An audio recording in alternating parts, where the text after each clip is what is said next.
Bila pemirsa Insert berlibur ke luar negeri, pasti selalu tersirat oleh-oleh khas dari negara yang dikunjungi, yang tentunya ingin kita bawa untuk keluarga tercinta di rumah.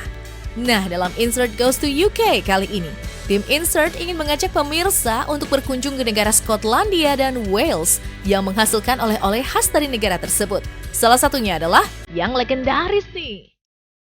Kita mulai dari Skotlandia, tepatnya di kota Edinburgh ada biskuit yang sangat terkenal dan sudah melegenda.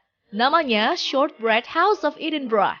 Tim Insert berkesempatan berkunjung ke pabriknya secara langsung untuk melihat bagaimana biskuit ini dibuat. Jika biasanya di setiap pabrik, proses pembuatan biskuit sudah didominasi menggunakan mesin. Di sini berbeda nih pemirsa Insert.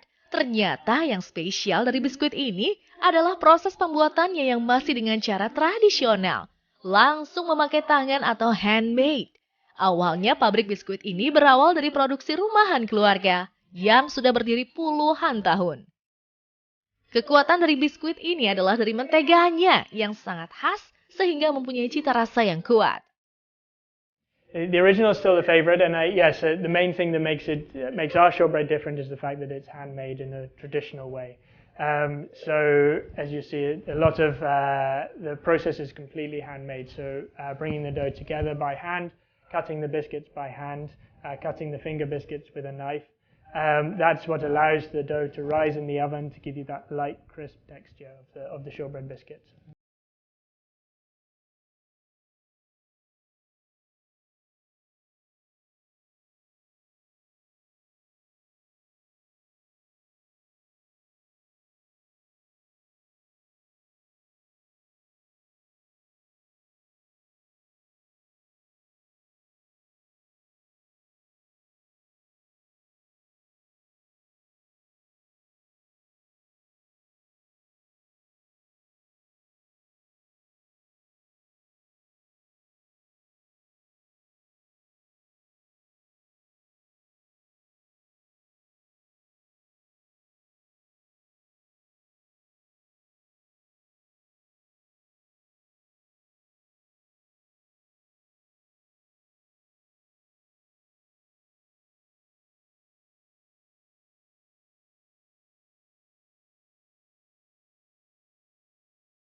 A lot of extra products, local products to it.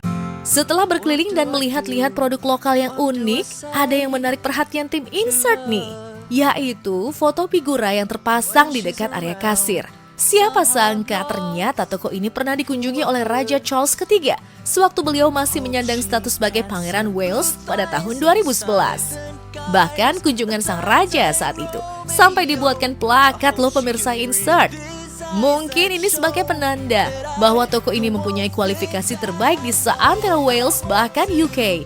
Buktinya saja Raja Charles III pernah berbelanja di sini. A nice big piece of beef and he told his bodyguards as he was walking around, he pointed at things he wanted and the bodyguards then picked it up after him. Selain pernah dikunjungi Raja Charles III saat itu, ada yang menarik perhatian kami lagi nih. Perihal nama dari toko ini yang cukup unik bernama Cumsrik. Duh, udah bener gak ya penyebutannya? Bagi warga Indonesia, penyebutan nama tersebut agak susah ya untuk diucapkan. Karena sebetulnya Wales memang punya bahasa sendiri selain bahasa Inggris yang menjadi bahasa utamanya. Lalu bagaimana ya cara penyebutan nama farm shop ini yang benar dari warga Wales itu sendiri? Alright, the shop is pronounced Cwm Cerrig Farm Shop. Wah, ternyata seperti itu loh cara penyebutan nama dari farm shop Cwm Cerrig ini. Nah, sekarang udah bener nih penyebutannya. Sungguh menarik ya tim Insert. Jadi, jika Anda berkesempatan berkunjung ke negara Wales, mungkin toko ini bisa jadi opsi destinasi tempat yang bisa dikunjungi nih. Bisa untuk membeli oleh-oleh, membeli cemilan, bahkan pemirsa juga bisa icip-icip daging lem yang terkenal di sini. Karena toko ini pun ada restorannya. Setelah dari farm shop, kita beralih ke peternakan sapi Frisian yang menghasilkan susu sapi organik. Peternakan ini berada di pedesaan Wales yang subur dan hijau dan merupakan usaha milik keluarga yang didirikan Lawrence Harris. Ia adalah seorang peternak sapi perah organik berpengalaman yang sudah bertani lebih dari 50 tahun. Susu organik yang dihasilkan berasal dari sapi-sapi yang dirawat khusus serta dijaga asupan makanannya, berupa rumput-rumput organik yang berada di tanah pertanian seluas 1 hektar. Susu organik yang dihasilkan bisa bertahan lama loh pemirsa Insert dan sudah diekspor secara global ke berbagai negara. Bahkan produk yang dihasilkan dari peternakan ini menjadi susu organik Inggris pertama yang bersertifikat untuk dijual ke Tiongkok.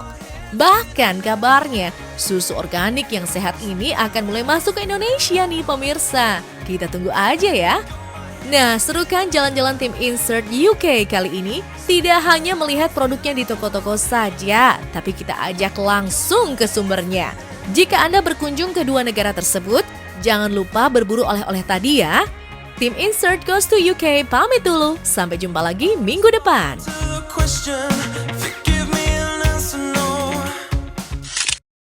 Iya, aku penasaran banget bakso gorengnya tadi. Itu kayak bakso goreng yang kita bisa beli di luar Jangan lupa juga ya. tadi kasih kuah sama sambal ya. Tapi kalau misalnya kita berbicara soal UK itu emang bener-bener deh. Selain mereka tuh menghasilkan banyak makanan yang enak dan juga kualitas yang enak juga. Tapi kalau kita berbicara soal fashion juga mereka nggak kalah juga. Gaya kalau anak-anak UK itu pasti keren banget. Banget gitu, ya dong, kan? Oxford gitu ya. Nah, tapi kalau soal gaya juga nih tentunya juga beberapa artis Indonesia juga memang sangat peduli sekali dengan namanya fashion ya, menjadi fashionable ya kan. Iya, betul.